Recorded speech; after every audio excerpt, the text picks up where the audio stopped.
ariwo ọjà ẹni tí wọ́n bá nájà òun tó máa bá ṣe business fún èyí tí ẹ̀ ń sọ pé Yorùbá nation kò lọ́bi kankan irọ́ ló ń pa ìgbà wo ariwo ọjà ni ṣe rí i pé àárín ọjà ni mo wà báyìí ariwo ọjà ni so ẹni tí wọ́n bá nájà èèyàn máa ń wò gbogbo ibi tí mo ti lọ nísìn ẹni tí mò ń bá nájà nìkan ni mò ń wò so nígbà tí bàbá Akíntóyè ní ká máa tẹ̀síwájú olóyè Ìgbòho ní ká tẹ̀síwájú YSDM ní ká tẹ̀síwájú ẹ̀yin kan wọ́n sọ pé Yorùbá nation irọ́ ni wọ́n fi ń defraud ni ariwo ọjà ni ẹni tí wọ́n bá nájà èèyàn á máa wojú ẹ̀ mo fi rẹja nísìn kí ló kàn mí pẹ̀lẹ́ tó ń ta abọ́ mo fi rata kí ní tàn ẹnìkan tó ń ta àlùbọ́sà ariwo ọjà ni ẹ̀yin tí ẹ wà ní diaspora iṣẹ́ ò dúró Koikimedia bringing the world closer to your doorstep adélẹ̀lérí láṣẹ Èdùmàrè bẹ́ẹ̀ fẹ́ bẹ́ẹ̀ kọ̀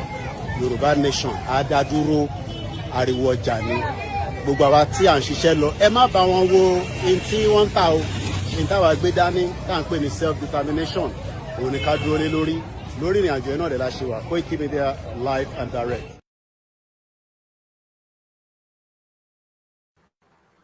òun náà ni ẹ̀gbọ́n lẹ́nu Koikimedia pé kí a má wo oríṣiríṣi tó ń lọ nínú ọjà torí bí wọn bá wà nínú ọjà ọ̀pọ̀lọpọ̀ nǹkan ni wàá máa polówó fún ẹ kódà èyí tó fi rà wàá polówó ẹ̀ fún ẹ àwa tí àwa mọ̀ntàfẹ́rà ni àmì kúrò nínú iwájú ibi tá ti fẹ́ rajà torí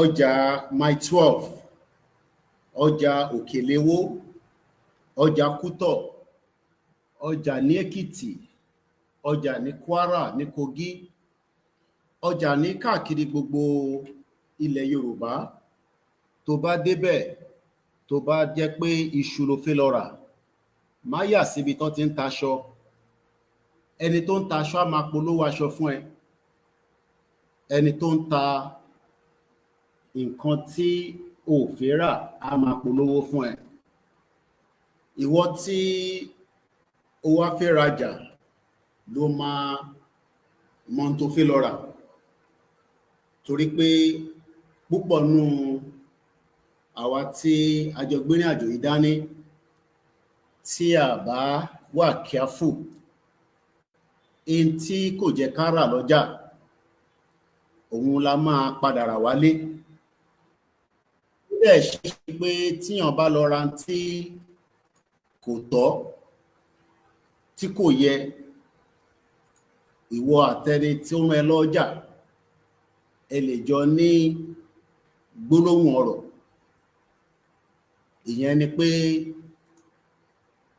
àwa tí a gbé self determination dání wọ́n fẹ́ ṣe election kò kàn wá wọ́n ń ṣẹgbẹ́ APC kí ló kàn ẹ́ pẹ̀lú ẹ̀ kí ló ń bá wọn dá sọ̀rọ̀ PDP àti ADC nígbà tí àwa ti mọ̀ tá gbé dání ọ̀pọ̀lọpọ̀ àwọn èèyàn mọ̀ tó gbé dání ìyẹn ni olúkálùkù á tún máa sá káàkiri ibi tí kò jẹ́ ká sá lọ a ti wà lójú ọ̀nà ọ̀dẹ̀ ní àní ṣìnà táwọ̀ bá ti káàkiri ibi tí kò jẹ́ ká lọ mo kí ẹ̀yin èèyàn wa pé ẹ máa káàbọ̀ sórí iléeṣẹ́ náà ibi báyìí ò kì í ṣe blogging platform tí ẹ bá ń wá àwọn tó ń blọ́ọ̀gì fídíò àwọn pọ̀ káàkiri tí wọ́n ń sọ̀rọ̀ gbogbo bàtẹ́ bá ti wá sí orí ìkànnì yìí ẹ lè kàn wá lójú ẹ dẹ̀ lè sọ pé nígbà tẹ́ bá máa fi gbọ́ ètò yìí tán ẹ ní mọ tí ẹ fẹ́ olúkálùkù gbọ́dọ̀ mọ ta fẹ́ torí pé káàkiri gbogbo àgbáyé ọ̀pọ̀lọpọ̀ èèyàn ni a máa náwọn fẹ́ nǹkan kan ìwọ tó wá fẹ́ nǹkan yẹn o gbọ́dọ̀ dúró tì kó má wà diverted torí ilé ayé táwa yìí ó tóbi gan. Ìtàwọn tí wọ́n dẹ̀ jẹ́ àwọn tí wọ́n fẹ́ kí ìran wa dúró gẹ́gẹ́ bí ìlú, oríṣiríṣi nǹkan ló máa gbé sí níwájú. Kódà ebi wà lára tó máa gbé sí wa níwájú. Àìtí ìwọnú ètò mú kan fẹ́ lè fi ṣe ìbẹ̀rẹ̀ program. Bí ẹ ṣe ń wọlé, mo kí yín ní gbogbo kíkí tí olúkálùkù wa bá mọ̀. Mo kí màmá tó bí mi lọ́mọ lákọ̀ọ́kọ́. Bí ṣe wá ń kí màmá, mo kí gbogbo ẹ̀yin màmá lálùbáríkà tí ẹ dúró ti ilé iṣẹ́ wa. Tí ẹ bá ti rí wa, ó ṣeé ṣe pé a busy fáwọn nǹkan míì. Ìyẹn wá ní pé a ṣe Yorùbá Nation mọ́, àbí tí ẹ̀yin bá fẹ́ pè. Àwa tí a gbé iṣẹ́ dání, àwa làwa mọ̀ tá gbé dání. A dẹ̀ ní jẹ́ kí nǹkan kan kó distract wa. Èyí tá fẹ́ a ti mọ̀ láti bí ọdún 5. Kò wá ń ṣe èní àbí lọ́la la máa ṣẹ̀ máa sọ pé àmọ́ tá fẹ́.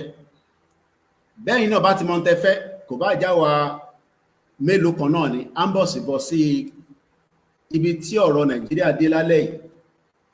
Ẹni tó bá lóhùn ò mọ̀ tí òun fẹ́, á jẹ́ pé bóyá ó ṣẹ̀ bọ́lẹ̀ láti inú space. So ká tẹ̀síwájú. Iṣẹ́ wa fúnlẹ̀ wa, forílẹ̀ ibi wa, ká gbéga, ká gbéga, ká gbéga fálérí. Ìgbàgbọ́ wa ni pé bá ti bẹ̀rù làbọ̀ mọ́, ká ṣiṣẹ́, ká ṣiṣẹ́, ká ṣiṣẹ́, ká jọlá. Ìṣọ̀kan àtòmìnira ní kẹ́jẹ́ ká máa lépa. Tẹ̀síwájú fọ́pọ̀ ire àtòhun tó dára. Ọmọ Oòduà dìde, bọ́ sípò ẹ̀tọ́ rẹ. Ìwọ ni ìmọ́lẹ̀ ògo adúláwọ̀. Àwa ni ìmọ́lẹ̀ ògo adúláwọ̀. Ẹ̀yin ni ìmọ́lẹ̀ ògo adúláwọ̀. Yoruba Nation now, Yoruba Nation now, now, now. Yoruba Nation, no retreat, no surrender.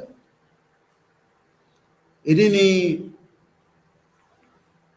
11th day of the month of September. Tí a bá wo kàlẹ́ndà wa lénìí, a máa rántí ìṣẹ̀lẹ̀ kan tí ó ṣẹlẹ̀ ní Amẹ́ríkà. Oríṣiríṣi ìṣẹ̀lẹ̀ ló ń ṣẹlẹ̀. Ọjọ́ ò dẹ̀ dúró dẹni kankan. Àwọn èèyàn máa ń rò pé ọjọ́ máa ń pẹ́, but lórí ìkànnì wa tí a mọ̀ sí Koikimedia, ọjọ́ ò kì í pẹ́. Èmi á máa ṣàlàyé fún wa pé tí a bá rò pé ọjọ́ máa pẹ́, ọjọ́ ò ní pẹ́. Àmọ́ àwa la lè dá ọjọ́ yẹn dúró tí ó bá jẹ́ pé nǹkan tá fẹ́ nìyẹn. Lẹ́ẹ̀kan sí láti iléeṣẹ́ wa tí a mọ̀ sí Koikimedia